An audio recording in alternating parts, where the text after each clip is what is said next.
Selamat datang di channel kami. Di sini kami akan membawa Anda menjelajahi cerita-cerita menarik dan penuh misteri dari berbagai penjuru dunia. Bersiaplah untuk merasakan ketegangan dan keajaiban dalam setiap kisah yang kami sajikan.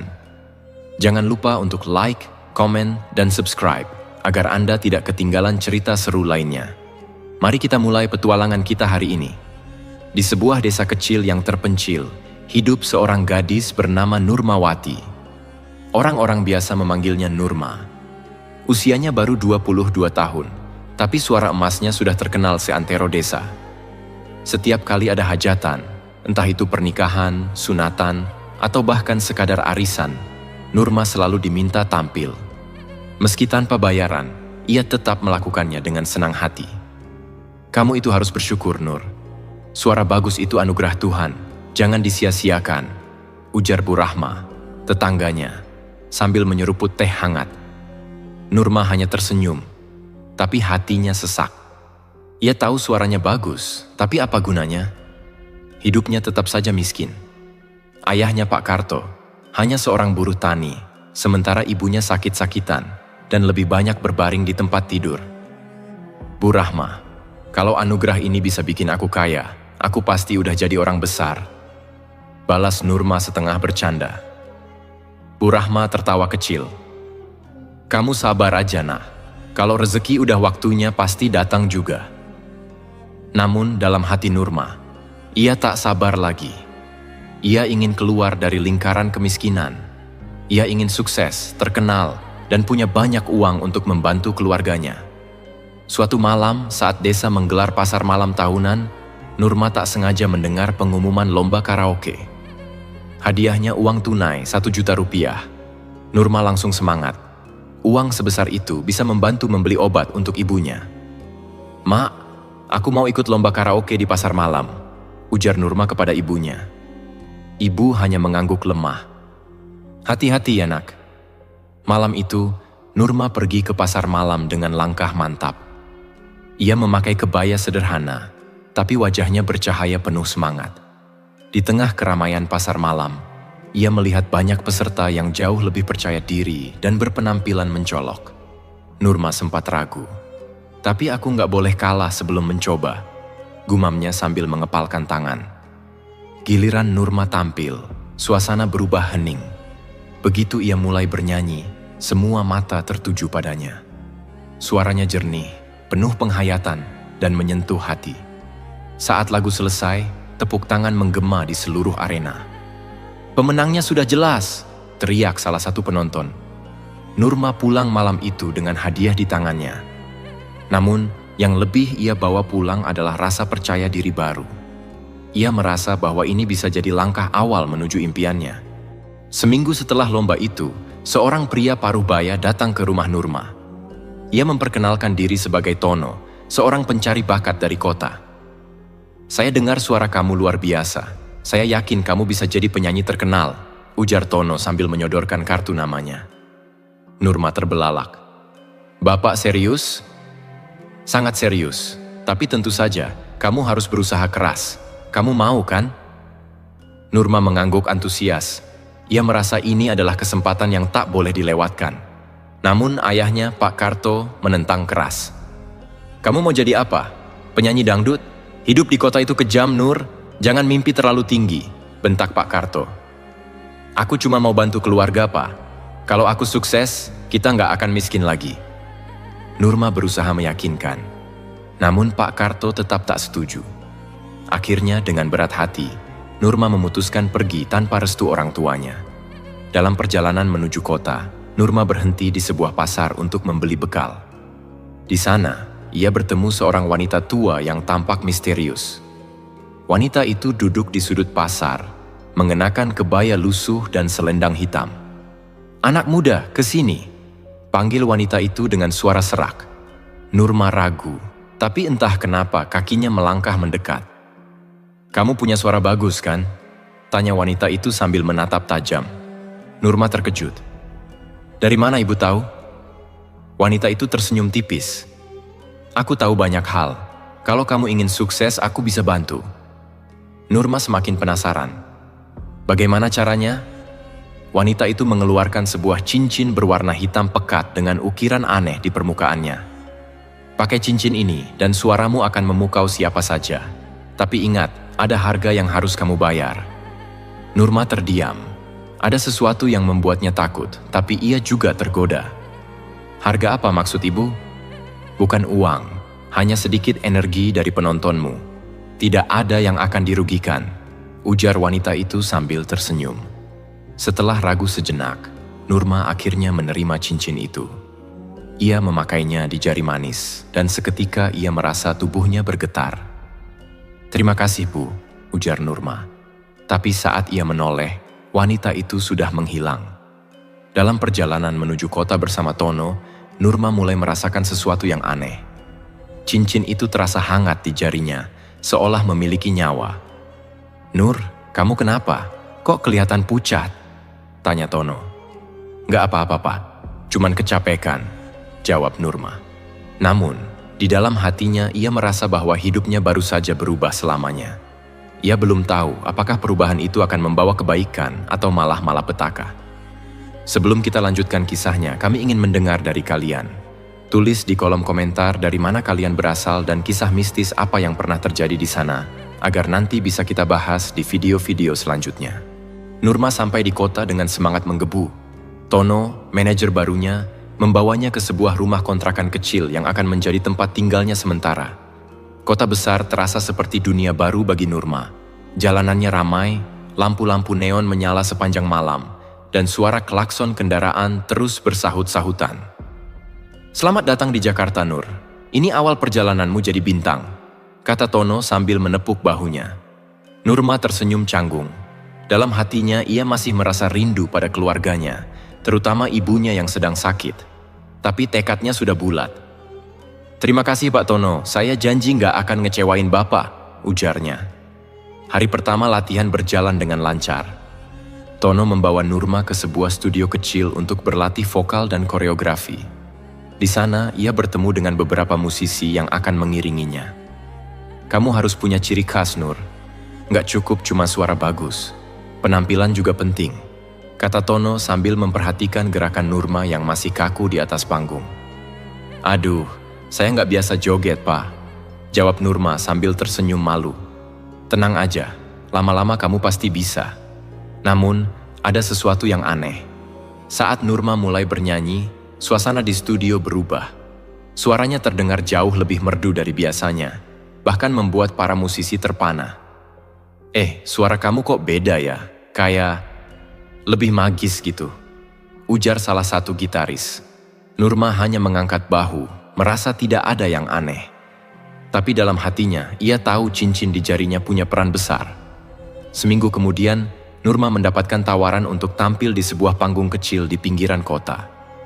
Meskipun hanya acara biasa, Tono meyakinkannya bahwa ini adalah langkah awal yang penting. "Nur, nggak usah tegang, nyanyi aja kayak biasa. Penonton pasti suka," kata Tono sebelum ia naik ke panggung. Nurma mengangguk sambil menggenggam mikrofon. Saat ia mulai bernyanyi, sesuatu yang tak biasa terjadi. Penonton yang tadinya riuh langsung terdiam. Semua mata tertuju padanya, seolah terhipnotis oleh suaranya. Bahkan, beberapa orang terlihat menangis tanpa alasan yang jelas. "Ya ampun, suaranya bikin merinding," teriak seorang penonton di barisan depan. Namun, di antara kerumunan itu, seorang pria tiba-tiba jatuh pingsan. Suasana menjadi panik. Pak, bangun Pak!" Seorang wanita mengguncang tubuh pria itu. Nurma berhenti bernyanyi, merasa bersalah. Tapi Tono segera naik ke panggung dan mengambil alih situasi. Tenang, mungkin dia cuma kecapekan. Lanjutkan konsernya," kata Tono sambil tersenyum kaku. Meski suasana kembali tenang, kejadian itu meninggalkan tanda tanya di hati Nurma. Apakah ini ada hubungannya dengan cincin yang ia pakai? Kejadian aneh lainnya terjadi beberapa hari kemudian. Saat Nurma tampil di sebuah acara ulang tahun perusahaan, seorang wanita di barisan penonton tiba-tiba berteriak histeris. "Ada bayangan hitam di belakangnya, ada bayangan hitam." Penonton lain mencoba menenangkan wanita itu, tapi ia terus berteriak sambil menunjuk ke arah Nurma. "Hei, ada apa ini?" Tanya Tono kepada salah satu petugas keamanan. Entahlah Pak, mungkin dia kesurupan. Jawab petugas itu sambil menarik wanita tersebut keluar dari ruangan. Nurma mencoba tetap tenang dan melanjutkan penampilannya, tapi hatinya diliputi kecemasan. Setelah acara selesai, ia mendekati Tono. Pak, tadi itu apa maksudnya? Kok dia bilang ada bayangan hitam? Tono menghela napas. Ah, itu cuma orang aneh, kamu nggak usah pikirin. Namun malam itu Nurma tak bisa tidur. Ia merasa ada sesuatu yang mengikuti dirinya sejak ia memakai cincin itu. Seiring berjalannya waktu, popularitas Nurma semakin meroket. Penampilan panggungnya selalu penuh sesak dengan penonton, dan ia mulai sering diundang ke acara-acara televisi. Namun kejadian-kejadian aneh terus menghantui setiap konsernya. Salah satu kejadian yang paling mengerikan terjadi di konser besar pertamanya. Ribuan orang memadati lapangan terbuka untuk menyaksikan Nurma bernyanyi. Ia tampil dengan penuh percaya diri, dan seperti biasa, penonton tampak terhipnotis oleh suaranya. Tiba-tiba, di tengah lagu, seorang pria di barisan depan berdiri dan mulai bergerak aneh. Dia kesurupan, teriak seorang penonton. Pria itu mulai berteriak dengan suara serak. Kembalikan energiku, jangan ambil lagi. Suasana menjadi kacau. Penonton lainnya mulai berlarian, dan beberapa bahkan jatuh pingsan. Nurma yang berada di atas panggung hanya bisa terpaku, tubuhnya gemetar. Nur, cepat turun dari panggung, teriak Tono dari belakang. Namun saat Nurma hendak turun, ia merasakan cincin di jarinya berdenyut hangat. Suaranya yang indah tetap mengalun, meskipun ia tidak sadar sedang bernyanyi. Penonton yang tadinya panik tiba-tiba kembali tenang, seolah-olah mereka dihipnotis. Ini nggak masuk akal, gumam Nurma sambil menatap cincin di jarinya. Setelah konser usai, Tono membawa Nurma ke ruang ganti. Kita harus bicarakan ini, Nur. Apa sebenarnya yang terjadi? Tanya Tono dengan nada serius. Nurma terdiam. Ia ingin menceritakan tentang cincin itu, tapi takut dianggap aneh. Aku nggak tahu, Pak. Mungkin cuman kebetulan, jawabnya pelan. Namun, di dalam hatinya, Nurma tahu bahwa semua ini bukan kebetulan. Ia merasa bahwa cincin itu memiliki kekuatan yang luar biasa, tapi juga membawa bahaya yang ia belum sepenuhnya pahami. Kesuksesan Nurma semakin tak terbendung. Tawaran tampil datang dari berbagai kota besar di Indonesia, mulai dari Surabaya, Medan, hingga Makassar.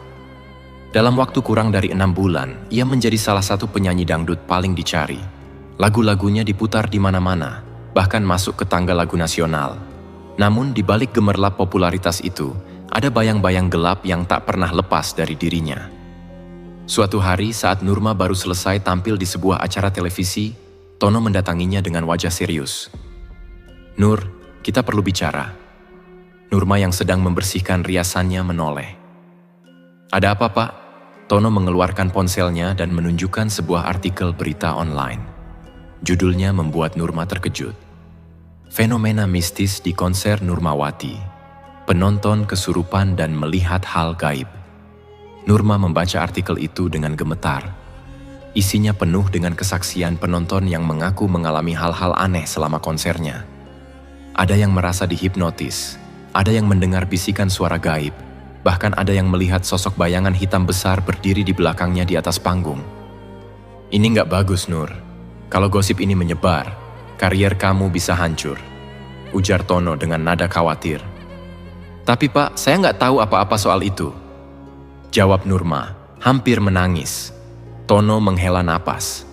Saya tahu, tapi kita harus cari cara untuk meredam gosip ini. Kamu harus lebih hati-hati. Namun, dalam hati Nurma, ia tahu bahwa cincin di jarinya adalah sumber dari semua masalah ini. Seminggu kemudian, Nurma dijadwalkan tampil di konser besar di Bandung. Puluhan ribu tiket terjual habis, dan promosi acara itu ada di mana-mana. Meski dihantui rasa takut, Nurma tetap tampil dengan percaya diri. Ia mengenakan gaun berwarna merah menyala yang membuatnya tampak anggun dan berwibawa. Penampilannya malam itu luar biasa. Ribuan penonton bersorak, menyanyikan lagu-lagunya bersama-sama. Tapi di tengah lagu kedua, sesuatu yang tak terduga terjadi. seorang wanita muda di barisan depan tiba-tiba berdiri dan menatap lurus ke arah Nurma. Matanya kosong dan wajahnya pucat. "Kembalikan energiku," teriak wanita itu dengan suara yang menggelegar, seperti suara seorang pria. Penonton lain langsung panik. Beberapa mencoba menjauh dari wanita itu, sementara yang lain hanya terpaku, ketakutan. Nurma yang sedang bernyanyi terhenti sejenak, tubuhnya gemetar. Tapi cincin di jarinya berdenyut hangat, seolah memaksanya untuk terus bernyanyi. Dan benar saja, suaranya kembali mengalun dengan sendirinya. Seketika, suasana berubah. Wanita yang tadi kesurupan langsung terjatuh pingsan. Penonton yang panik tiba-tiba tenang kembali, bahkan mulai bersorak lebih keras. "Luar biasa!" teriak salah satu penonton. Tapi di balik sorakan itu, Nurma merasa ada sesuatu yang salah. Ia mulai menyadari bahwa ada harga besar yang harus dibayar untuk setiap penampilannya. "Tapi saya nggak tahu harus gimana. Semua ini mulai sejak saya pakai cincin ini." Tono menatap cincin di jari Nurma dengan curiga. "Cincin itu? Dari mana kamu dapat?" Nurma akhirnya menceritakan tentang wanita tua yang memberinya cincin di pasar. Tono mendengarkan dengan serius, lalu menggelengkan kepala. "Kamu harus lepas cincin itu, Nur. Kalau enggak, hal-hal seperti ini bakal terus terjadi." "Tapi Pak, saya takut kalau cincin ini dilepas, suara saya jadi nggak sebagus sekarang." "Semua ini mungkin karena cincin ini," ujar Nurma dengan suara bergetar. Tono terdiam, tapi dalam hatinya ia tahu bahwa cincin itu adalah sumber kekuatan sekaligus kutukan bagi Nurma. Kabar tentang kejadian mistis di konser Nurma terus menyebar.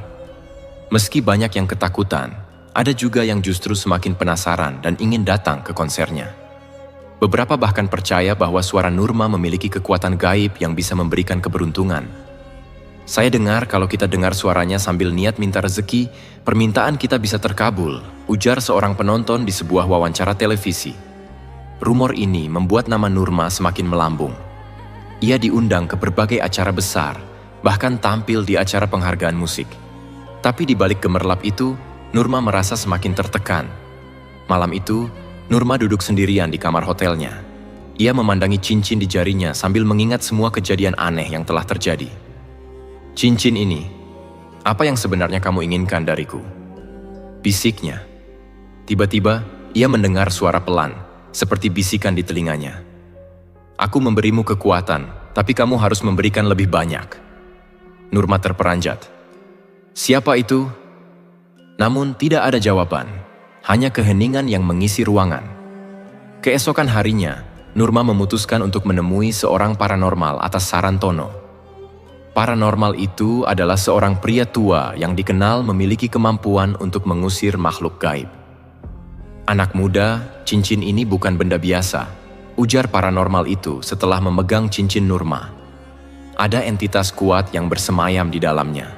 Ia memberimu kekuatan, tapi ia juga mengambil sesuatu dari orang-orang di sekitarmu." Nurma merasa tubuhnya lemas. "Jadi itu sebabnya ada yang kesurupan di konser saya?" Paranormal itu mengangguk. "Benar, entitas ini memakan energi penontonmu. Semakin banyak yang datang, semakin kuat ia." Nurma menatap cincin itu dengan ngeri. "Apa yang harus saya lakukan?" "Kamu harus melepaskannya. Tapi itu tidak mudah. Entitas ini telah terikat padamu."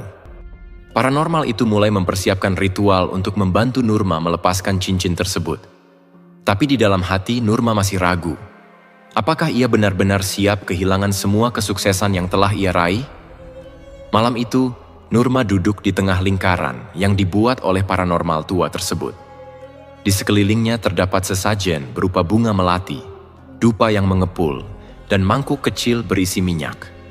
Bau dupa memenuhi ruangan, membuat suasana terasa semakin mencekam. "Anak muda, apa kau sudah siap?" tanya paranormal itu dengan suara berat. Nurma menelan ludah, matanya menatap cincin di jari manisnya. Ia merasakan hawa panas yang terus memancar dari cincin itu, seolah-olah benda itu memiliki kesadarannya sendiri. "Saya siap," jawabnya dengan suara bergetar. Paranormal itu mulai merapal mantra, suaranya melantun dalam bahasa Jawa kuno. Nurma menutup matanya, mencoba tetap tenang, meskipun ia merasakan hawa dingin merayap di punggungnya. Tiba-tiba, suara berat menggema di ruangan. "Berhenti!" Nurma membuka matanya lebar-lebar. Suara itu tidak berasal dari paranormal, melainkan dari cincin di jarinya. Paranormal tua itu terhenti sejenak, menatap cincin itu dengan mata waspada. "Siapa kau?" tanya paranormal itu, suaranya penuh dengan wibawa. Cincin itu berkilauan, dan bayangan hitam muncul di belakang Nurma. Sosok itu besar, menyerupai manusia tetapi memiliki tanduk di kepalanya dan mata merah menyala. Nurma hampir pingsan melihatnya. "Aku adalah pemberi kekuatan," jawab sosok itu. "Anak ini adalah pilihanku. Ia bersinar di panggung karena aku. Jangan coba-coba mengganggu." Paranormal itu tidak gentar. Ia kembali merapal mantra, kali ini dengan suara yang lebih lantang. Bayangan hitam itu mengerang, membuat ruangan berguncang. Nurma merasa tubuhnya panas, seolah-olah sedang terbakar dari dalam. Ia menggenggam tangan paranormal itu. "Sakit, tolong!" jeritnya. Paranormal itu berusaha keras, tapi bayangan hitam itu semakin kuat. Dengan suara menggelegar, ia berkata, "Jika kau ingin bebas dariku, kau harus membayarnya dengan sesuatu yang lebih besar." "Lebih besar?" Paranormal itu menatap Nurma. "Apa maksudnya?" Bayangan itu tertawa. "Energi yang kuberikan padanya telah diambil dari ribuan orang. Untuk melepaskanku, ia harus mengorbankan miliknya sendiri." Nurma terdiam, jantungnya berdebar kencang. "Apa yang harus saya korbankan?"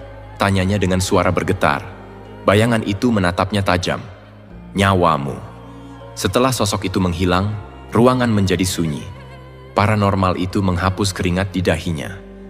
"Anak muda, entitas itu tidak berbohong. Jika kau ingin benar-benar bebas, kau harus bersedia kehilangan hidupmu." Nurma merasa dunianya runtuh.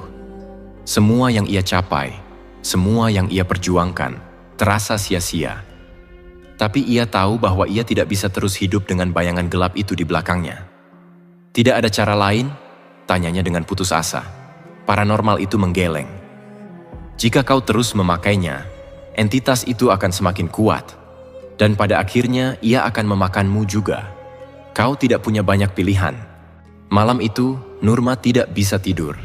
Ia duduk di balkon kamar hotelnya, memandangi cincin di jarinya. Kilauan kecil di batu permatanya terlihat begitu indah, tapi ia tahu benda itu adalah akar dari semua penderitaannya. Ia mengingat keluarganya, ibunya yang sakit, adiknya yang masih kecil. Jika ia menyerahkan nyawanya, siapa yang akan menjaga mereka? Tapi di sisi lain, ia juga tidak ingin terus hidup dengan teror ini. "Kenapa aku?" gumamnya. Suara lembut tiba-tiba terdengar di telinganya. "Karena kau menginginkannya." Nurma terlonjak. Ia menoleh, tapi tidak ada siapapun di sana. Suara itu melanjutkan, "Kau yang memilih untuk menerima kekuatan ini. Sekarang, kau harus menanggung konsekuensinya." Nurma menangis terseduh-seduh. Ia merasa seperti boneka yang dipermainkan oleh kekuatan besar. Keesokan harinya, Tono menemukan Nurma sedang berkemas. "Kamu mau kemana, Nur?" tanyanya. "Saya mau pulang, Pak. Saya nggak bisa terus seperti ini," jawab Nurma sambil memasukkan barang-barangnya ke dalam koper. "Tapi karier kamu baru saja mencapai puncak. Kamu mau meninggalkan semua ini?" Nurma berhenti sejenak, menatap Tono dengan mata merah karena menangis semalaman. "Pak, semua ini bukan cuma soal karier. Ini soal hidup saya. Ada sesuatu yang lebih besar dari kita semua, dan saya nggak sanggup lagi." Tono hanya bisa terdiam. Ia tahu bahwa Nurma telah melalui banyak hal, tapi ia tidak mengerti sepenuhnya apa yang sedang terjadi. "Nurma, kalau kamu butuh bantuan, saya selalu ada buat kamu," katanya akhirnya. Nurma tersenyum lemah.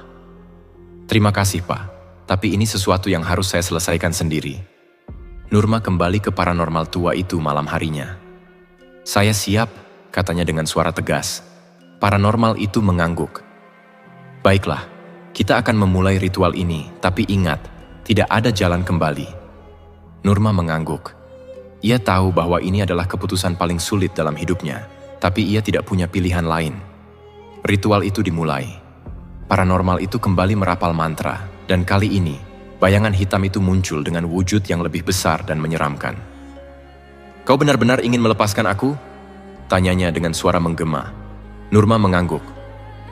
"Ya, aku tidak peduli apa yang terjadi padaku, asal semua ini berakhir." Bayangan itu tertawa, lalu mendekat ke arah Nurma. "Baiklah, aku akan mengambil yang menjadi milikku."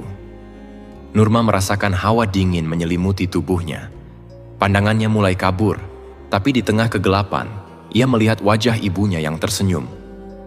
"Maaf Bu, aku nggak bisa menjaga ibu lebih lama," bisiknya sebelum segalanya menjadi gelap. Keesokan harinya, Tono menerima kabar bahwa Nurma ditemukan tak sadarkan diri di rumah paranormal itu. Cincinnya telah hilang, dan tubuhnya tampak lemah, tapi ia masih bernapas. Meski selamat, karier Nurma tak pernah sama lagi. Suaranya tidak seindah dulu dan popularitasnya perlahan memudar. Tapi ia merasa lega, karena akhirnya bebas dari kutukan yang menghantuinya. Setelah berhasil melepaskan diri dari kutukan cincin, Nurma terbangun di rumah sakit dengan tubuh yang terasa sangat lemah. Cahaya pagi masuk melalui jendela, menyinari wajahnya yang tampak pucat. Tono duduk di samping ranjangnya dengan wajah penuh kekhawatiran. "Nur, kamu sadar?" seru Tono sambil menggenggam tangannya. Nurma hanya tersenyum lemah. "Pak, apa saya masih hidup?" tanyanya dengan suara serak. Tono mengangguk. "Kamu selamat. Tapi dokter bilang kamu butuh istirahat panjang. Apa yang sebenarnya terjadi, Nur? Aku nemuin kamu pingsan di rumah paranormal itu." Nurma terdiam. Ia mengingat semua yang terjadi selama ritual. Bayangan hitam, rasa dingin yang menyerang tubuhnya, dan akhirnya, suara lembut ibunya yang memberinya keberanian. Tapi ia tahu bahwa Tono, atau siapapun, tidak akan bisa memahami sepenuhnya apa yang ia alami. "Saya cuma mau bebas, Pak," jawabnya singkat. Tono mengangguk pelan, meski ia masih diliputi kebingungan. Setelah beberapa hari di rumah sakit, Nurma dipulangkan ke rumah kontrakannya. Ia duduk di kursi depan rumah, memandangi langit sore yang perlahan berubah oranye. Di tangannya, ia memegang secangkir teh hangat. Untuk pertama kalinya dalam beberapa bulan, ia merasa tenang. Tidak ada bisikan, tidak ada bayangan hitam yang mengintai, hanya keheningan yang damai. Tapi di balik ketenangan itu, ia sadar bahwa hidupnya tidak akan pernah sama lagi. Beberapa minggu kemudian, Nurma memutuskan untuk mengunjungi ibunya di kampung. Dengan sisa tabungan yang dimilikinya, ia menyewa sebuah mobil dan membawa beberapa oleh-oleh. Meski ia tahu bahwa keluarganya mungkin kecewa karena ia tidak lagi menjadi penyanyi terkenal, Nurma merasa ini adalah langkah yang benar. Saat tiba di rumah, ibunya menyambut dengan pelukan hangat. "Nurma, kenapa kamu pulang tiba-tiba? Apa kamu libur?" tanya ibunya dengan penuh rasa penasaran. Nurma hanya tersenyum. "Aku cuma rindu, Bu." Hari-hari di kampung terasa damai. Nurma membantu ibunya di kebun kecil belakang rumah, mengajari adiknya mengaji, dan sesekali bermain gitar di depan rumah. Meski suaranya tidak lagi seindah dulu, ia merasa lega bisa bernyanyi tanpa tekanan atau keharusan untuk memukau siapapun. Namun, bayang-bayang masa lalunya tetap muncul sesekali. Beberapa tetangga yang tahu tentang kariernya dulu sering bertanya, "Nur, kok nggak tampil di TV lagi?" Nurma hanya tersenyum kecil. "Sudah cukup, Bu. Sekarang saya ingin hidup sederhana." Jawaban itu selalu disambut dengan keheranan. Tidak ada yang mengerti mengapa seseorang yang sudah berada di puncak karier memilih untuk mundur. Tapi bagi Nurma, keputusan itu adalah yang terbaik. Suatu malam saat Nurma sedang duduk di beranda rumah, ibunya datang membawa secangkir kopi. "Nur, kamu nggak mau cerita ke ibu? Apa yang sebenarnya terjadi?" Nurma menatap ibunya. Di wajah wanita tua itu, ia melihat cinta dan kekhawatiran yang tulus. "Aku cuma merasa semua itu bukan untukku, Bu. Dunia panggung terlalu besar, terlalu berbahaya. Aku nggak kuat," jawab Nurma dengan nada sedih. Ibunya menggenggam tangan Nurma erat. "Yang penting kamu masih di sini, masih bersama ibu. Uang dan popularitas nggak ada artinya kalau kamu kehilangan dirimu sendiri. Nurma tersenyum, matanya berkaca-kaca. Kata-kata ibunya itu seperti obat bagi hatinya yang luka. Setahun berlalu, dan Nurma memulai hidup baru. Ia membuka sebuah warung makan kecil di kampungnya, menjual makanan sederhana seperti nasi pecel dan gorengan. Warung itu menjadi tempat favorit para tetangga, tidak hanya karena makanannya enak, tetapi juga karena keramahan Nurma yang selalu tersenyum. Suatu hari, seorang pria muda datang ke warungnya. Wajahnya terlihat familiar. "Mbak Nurma, ini beneran Mbak Nurma yang dulu penyanyi itu kan?" Tanya pria itu dengan antusias. Nurma tersenyum kecil. "Iya mas, dulu saya nyanyi tapi sekarang jualan nasi pecel." Pria itu tampak bingung. "Kenapa Mbak berhenti? Suara Mbak itu luar biasa, saya sampai sering nonton konsernya." Nurma hanya tersenyum. Kadang, apa yang kita lihat di luar nggak selalu sama dengan apa yang terjadi di dalam. Nyanyi itu indah mas, tapi ada hal-hal lain yang lebih penting. Pria itu mengangguk, meski terlihat masih bingung. Setelah pria itu pergi, Nurma duduk di bangku panjang depan warungnya. Ia memandang jalan kecil di depannya, memikirkan semua yang telah ia lewati. Ia kehilangan karier, popularitas, bahkan sebagian dari dirinya, tapi ia juga menemukan sesuatu yang lebih berharga, ketenangan dan kebebasan. Di balik semua penderitaan, ia belajar satu hal penting. Kebahagiaan sejati tidak datang dari kemewahan atau pengakuan orang lain, tetapi dari kedamaian di hati. Kisah Nurma berakhir dengan pelajaran berharga tentang ambisi, pengorbanan, dan keikhlasan. Ia mungkin kehilangan popularitas, tapi ia mendapatkan sesuatu yang lebih besar, kebahagiaan sederhana bersama keluarganya. Nurma tidak lagi hidup dalam bayang-bayang kutukan, melainkan dalam terang kedamaian. Kisah Nurma mengajarkan kita tentang ambisi, pilihan, dan konsekuensi yang harus kita tanggung. Di tengah gemerlap dunia hiburan, ia menemukan bahwa kesuksesan yang instan tidak selalu seindah yang terlihat. Ada harga mahal yang harus dibayar, dan terkadang harga itu terlalu besar hingga mengorbankan kebahagiaan, kesehatan, bahkan jiwa. Nurma menjadi simbol bahwa dalam hidup tidak ada jalan pintas tanpa risiko. Apapun yang kita inginkan, jika diperoleh dengan cara yang tidak benar, pada akhirnya hanya akan mendatangkan penderitaan. Ketenaran dan harta mungkin memikat, tetapi itu bukanlah ukuran kebahagiaan sejati. Pesan penting dari cerita ini adalah bahwa kebahagiaan yang sebenarnya ada dalam kesederhanaan, kejujuran, dan cinta untuk orang-orang terdekat. Hidup tenang, meski jauh dari gemerlap dunia, lebih berharga daripada hidup dalam bayang-bayang ketakutan. Semoga kisah ini menjadi pengingat bagi kita semua untuk selalu memilih jalan yang benar, berusaha dengan kerja keras, dan tidak tergoda oleh jalan pintas yang menawarkan kemewahan semu. Karena pada akhirnya, yang kita cari bukanlah kekayaan atau popularitas, melainkan kedamaian hati yang abadi. Terima kasih telah menyaksikan kisah ini di channel kami. Jangan lupa untuk like, subscribe, dan nyalakan lonceng notifikasi agar Anda tidak ketinggalan cerita-cerita menarik lainnya. Sampai jumpa di cerita berikutnya, dan tetaplah bijak dalam setiap langkah hidup Anda.